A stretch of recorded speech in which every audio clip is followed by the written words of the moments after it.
Minulé, keď sme sa stretli, keď prišli za mnou vaša kolegyňa, kolega, že čo by ste tak odo mňa očakávali, lebo ja sám som si nevedel predstaviť už ako v tom procese takého zabývania sa v tej rutine každodennej. Už by som nevedel, čo vám mám vlastne povedať na taký úvod, aby som vás neznechutil od akéhokoľvek písania, čítania a vôbec uvažovania. Taká základná vec, o ktorú ide pri akomkoľvek uvažovaní je, a možno preto aj človek vždy, niektorí teda z vás túžia po takom uvažovaní, pretože tušia, prinajmenšom tušia v tej sfére uvažovania, tušia sféru alebo ríšu slobody. Ono totiž toto uvažovanie nie je možné bez slobody. Ja teraz nebudem hovoriť o politike, keď som povedal sloboda, že? My sme zvyknutí, že o slobode sa hovorí vždy v súvislosti s politikou, takže sloboda je výsostne sféra, ktorá nemá nič spoločné s politikou, ale politika si ju rada prisvojuje. Vlastne až mimo politiky sme slobodní, že? Takže, ale zasa politika je všetko, by sme mohli povedať, že vlastne tie naše životné praktiky sú vždy prepojené s politikou, takže možno, že by sa dalo spochybniť hneď to, čo som povedal. Čo mám na mysli ja tým, keď hovorím o tej slobode, je v podstate to, že chcem priblížiť, o čo vlastne ide v tom uvažovaní. Písanie, keďže ste skupina, ktorá má záujem o to uvažovať nad nejakými vecami, nad celkom konkrétnymi, a keď sa vy spýtate, že ide o uvažovanie, zaoberanie sa tým, o čo ide v architektúre, treba, keď to tak jednoducho poviem, písanie o architektúre. To znamená, že základné východisko je vlastne to, že sa zaujímam o to, o čo ide v architektúre, až teda po tú formuláciu otázky, ktorú si kladete, čo to je architektúra. Hovorím architektúra, mám tým na mysli teda všetko, čo pod strechou tejto fakulty sa nachádza. Pretože v konečnom dôsledku na počiatku toho všetkého tak či tak je architektúra. Ale to nebudem teraz robiť prednášku k tej téme. A ide o to, že a keď sa pýtame, keď položíme tú otázku, o čo ide v architektúre, čo sa odohráva v architektúre, čo je to architektúra, tak určite cítite, že sa ocitáte mimo sféru architektúry. Tú otázku na pôde samotnej architektúry nezodpovieme. A práve tu sa otvára ten proces iného uvažovania, možno povedať teoretického, alebo teda všeobecno-teoretického, alebo možno filozofického, ak by som tak opatrne pristupujem k tomu, pretože dneska už filozofi v tejto spoločnosti sú darmožráči, všetci tí duchovní alebo duchovední odborníci, teda odborníci v oblasti humanitných vied sú považovaní za záťaž v tej spoločnosti, ktorá vlastne žije z našich daní, keď to poviem tak vulgárne, alebo ináč. A teda ministerskí úradníci hovoria o tom, že treba ich učiť, ako majú zdraviť a poprípade, ako používajú stravenky. Vy neviete o tom texte, ktorý teda vyšiel v istom médiu, kde hovorí úradnička z ministerstva vnútra, istá pani Saková, o tom, ako hovorí, jak ten ústav, treba tam priradiť, a však tí ani nevedia zdraviť a tak. No, takže to je tá sféra slobody, akože. No, takže keď uvažujeme o týmto spôsobom, o čomkoľvek, že ale teraz hovoríme o architektúre, ak sa chceme priblížiť k tomu, čo to je architektúra, ak sa chceme priblížiť k odpovedi na tú otázku, čo to je architektúra, tak sa nevyhnutne dostávame do roviny, ktorej už sme mimo tejto architektúry. A umožniť odpoveď na túto otázku znamená nechať sa viesť týmto teoretickým uvažovaním. Je to sféra, ktorá sa otvára práve v rovine mimo sveta práce. Teda keď sme, to neznamená, že ten svet práce a teda všetko to, čo je mimo tohto, je zbytočný. Že?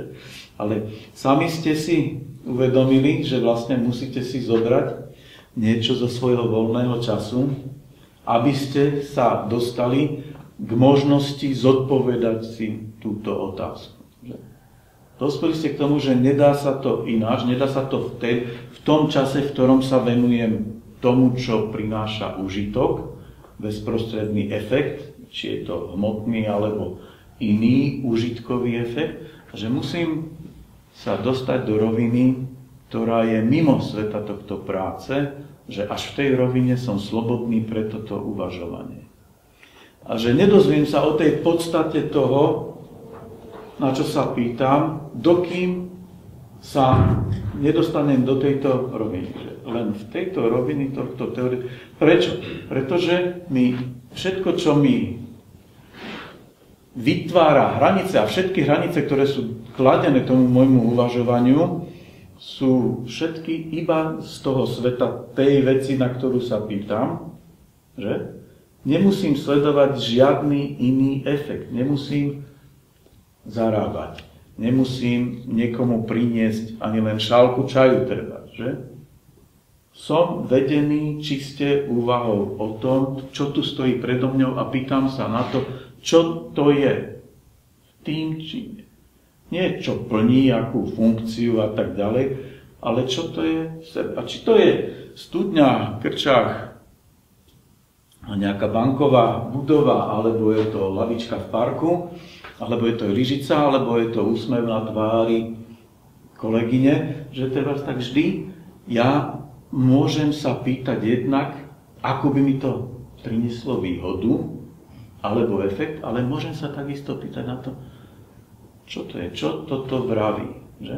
A vtedy musím nevyhnutne voliť úplne iný prístup a dostať sa do úplne inej sféry toho dňa, alebo teda toho sveta, v ktorom som. Je to stále ten istý svet, že? V ktorom vykonávame úkony, v ktorých sledujeme nejaké praktické ciele, od tých cieľov zabezpečiť chlieb pre rodinu, až pre niektoré iné požičky, ale zároveň rozlišíme v tom svete, a treba ten svet toho voľného uvažovania sa nám vždy otvára až potom, keď sú splnené všetky tieto praktické ciele, že poznáme rozlíšenie primárnych a sekundárnych potrieb a tak ďalej.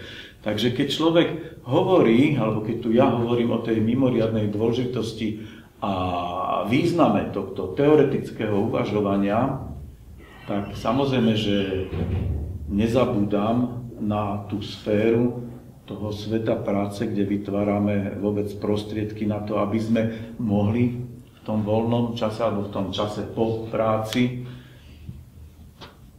a to nie je len čas, ktorý takto ako v tej rovine toho sledu tých časových úsekov by nastupoval až potom, pretože my môžeme slobodne uvažovať aj v tom čase, v ktoromkoľvek čase. Že? Ale rozumieme si teda významom tento svet uvažovania, či to je svet umenia, alebo je to svet teoretického, všeobecne teoretického uvažovania, je vlastne ten svet, ktorý nám poskytuje, ktorý nám otvára vlastne tú autentickú slobodu, pretože nie sme vedení žiadnym iným cieľom, ktorý je mimo toho, tej veci samej, že? Takže preto taká, akože, ako by som to povedal, oslava, alebo taká chvála teoretického uvažovania, že teda je to jediná vlastne sféra, autentická sféra skutočnej slobody, kde pramení takéto uvažovanie. Môže sa veľa ľuďom zdať, vám určite, teda vám by som to nemusel hovoriť, môže sa zdať veľa ľuďom takéto uvažovanie, ja neviem, zbytočné. Teória je zbytočná, na čo mi bude potrebná v živote, že a tak ďalej. No ale my musíme rozlišovať práve to, a zbytočnosť sa viaže vždy na to uvažovanie, ktoré je utilitárne, alebo ktoré sleduje nejaký materiálny alebo finančný efekt. Teda, že? No ale nie všetko, čo je zbytočné, je aj nezmyselné.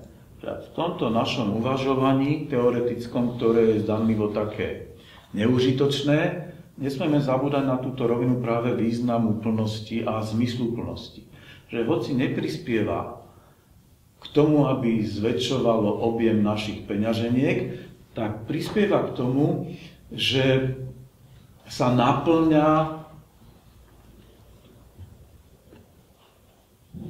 ako to nazvať, také všeobecné dobro, spoločné dobro, že je prínosom takéto uvažovanie do spoločného dobra a teda do spoločného blahobytu. Toho, že žijeme dobre. A my už teda, myslím, že to nemusíme vysvetľovať, že dobre žiť neznamená len sa dobre najesť, ale že to znamená aj pocítiť zmysluplnú radosť z toho, že som, že tu som. Že?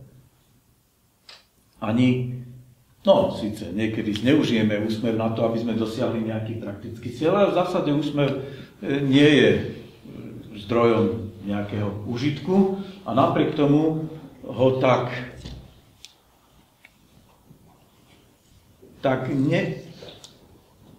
neodmysliteľne a neodbytne požadujeme od nášho života, aby sme sa v ňom mohli radovať, aby sme sa mohli usmievať. Že?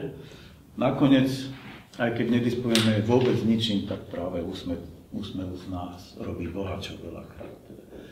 To je to, čo môže aj ten, kto nemá nič, darovať. Že? Takže v tomto zmysle aj teória je niečím takým ako úsmev. Hoci zbytočná, nie je nezmyselná.